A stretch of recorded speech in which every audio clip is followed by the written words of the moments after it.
आपने अभी अभी एचआईटी का जिक्र किया था, तो उसमें मैं जानना चाहूंगा कि एचआईटी कौन सा प्रकार का कार्डियो है, और उसका ये बजवर्ड ऐसा है कि अगर आपको फैट लॉस करना है तो आपको एचआईटी करना है, या तो फिर टबाटा काइंड ऑफ वर्कआउट करना है। मतलब कम समय में ज्यादा रिवॉर्ड्स, जो आजकल मतलब सबको चाहिए वो ही चाहिए। तो मैं इसीलिए आपसे जानना चाहूंगा कि इसका सच क्या है। HIIT का मतलब है high intensity interval training. High मतलब बहुत ही हाई। अब लोग समझेंगे हाई मतलब क्या हो, बड़ा हाई फाई वाला high. High is something where you take your heart rate, जो हमने पहले बोला इस ये जो हमारा सेशन जब भी शुरू हो गया, आई सेड समथिंग लाइक पागल कुत्ता अगर आपके पीछे पड़े। सो इमेजिन लाइक जो कसरत आपको इस दिशा में आपको पुश करता है, ये तीव्रता लेके आता है, that's a high intense. So it can be anywhere. हमने जो 1 to 10 का स्केल बोला था, so you can be anywhere between 7.5, 8, 8.5, 9, almost reaching towards 10। या फिर हम लोग अगर percentage, heart rate reserve percentage पे आते हैं, तो it goes anywhere about 91 and 92%।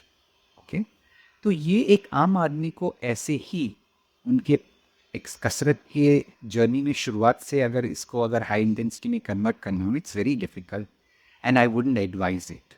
Okay, it's very simple. You have a car which is speeding at 60 and you have a car which is speeding at 120. तो कौन से इसमें आपको ज़्यादा स्किल, हुनर चाहिए संभालने के लिए? कोई ब्रेनर नहीं है, कोई रॉकेट साइंस नहीं है। 120 वाले को आपको स्किल या फिर आपकी औकात ज़्यादा होनी चाहिए टू हैंडल। 60 में ऐसा नहीं कि औकात नहीं चाहिए, लेकिन स्किल्स कम लगेंगे। So imagine HIIT is 120 and steady state या फिर लो इंटेंसिटी एट 60। ओके, सो अगर आपको HIIT करनी है, आपको पहले बहुत समय, बहुत महीने ऐसे हुनर जमा करने पड़ेंगे ताकि आप HIIT झेल सकें। Now the next question is, क्या HIIT सही है या गलत? I wouldn't say it is सही या गलत। इनफैक्ट कसरत में ऐसे कुछ चीज़ है ही नहीं कि सही या गलत।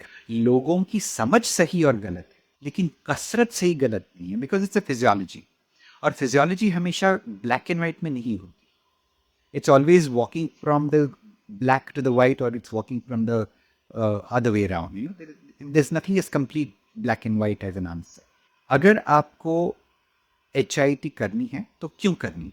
अगर आप फैट लॉस के लिए कर रहे हैं तो क्या इसमें तथ्य है? The answer is yes and no again, क्योंकि again it depends upon the individual physiology. अलग अलग प्रकार के, for example Tabata, then there is HIIT के नाम पे बहुत सारे कुछ अम्ब्रेला में बहुत सारे, there is a 90-30, there 60-40, there are lot of these formulas which are around. I have myself contributed so many formulas in the research area where have been pretty popular in the HIIT bracket. So I wouldn't say, एक human psychology होती है ना, जो popular है वही करे, जो trending है वही करेगा। सो एच या आई फिर टी किसी ने फिलहाल लोग सेलिब्रिटी समझ, ने उसे पॉपुलर कर दिया, किसकी एकदम जोरदार बॉर्डर हो एब्सोल्युटली, गई तो डायरेक्ट वही करना है। एब्सोल्युटली, एब्सोल्युटली, उन्होंने किया इसलिए हमको करना चाहिए, उनको वो रिजल्ट आया इसलिए हम करेंगे। लेकिन प्रैक्टिकल और कॉमन सेंस से नहीं सोचेंगे कि उनकी लाइफस्टाइल जो है और हमारी लाइफस्टाइल जो है वो अलग अलग है। उनका खून और आपके खून का कलर एक हो सकता है, लेकिन क्रिया और काम अलग अलग आपके शरीर में करते हैं। That I don't think we pay attention to that as a psychology. So HIIT और लो इंटेंसिटी में मेजर फर्क ये है कि लो इंटेंसिटी में आप तभी के तभी फैट बर्न करते हैं, और HIIT में आप फैट बर्न बाद में करते हैं, when you are almost at rest. क्योंकि again a technical word, allow me to present it but I am not going detail, which is for EPOC, which is post exercise oxygen consumption. मतलब आप कसरत के बाद में oxygen की उपस्थिति है, इसीलिए आप फैट बर्न करते हैं। लेकिन I just concluded a research a couple of months back, which also shows कि EPOC in a general population does not have a huge margin. It's a very, very small margin. EPOC होता भी जो है is a very small margin. So practically हमको ये सोचना पड़ेगा कि आप HIIT अगर फैट लॉस के लिए कर रहे हैं, सो क्या आपका शरीर उसको झेल सकता है या नहीं, क्योंकि जो बेनिफिट्स हैं as a fat loss is not very high. ये नहीं कहेंगे कि फैट लॉस नहीं होता, लेकिन it's later on. But why, sorry, allow me to rephrase that. If my goal is to have fat loss.